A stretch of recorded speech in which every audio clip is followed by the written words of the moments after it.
الاخطبوط هو أكتر كائن عنده قدرة على التخفي وعنده قدرات غير عادية في إن هو يتموه ويخش في أماكن أنت نفسك دماغك ما تجيبكش، والدليل قدامك أهو.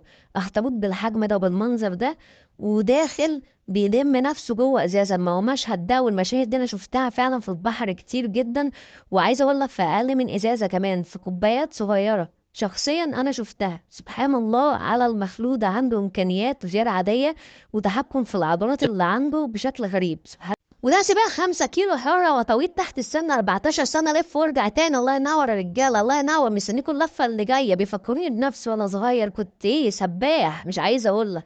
مع السلامة يا رجالة، فاضل لكم 5 لفات تانيين. اه يا زمن حلقة بدل، حمار وحش بيجري ورا اسد. طب فوقوني من الحلم اللي انا نايم فيه، ولا ده نوم عصاري، ولا انا تقلت في الاكس مش معقول. لان ان سمكه الفلاش لايت فيش بتعيش في اعماق المحيطات، ودي بتبقى ضلمه كده، ربنا خليها بعضه بينور في الضلمه، تقدر تتحكم فيه عشان تجذب الفرايس وتاكلها.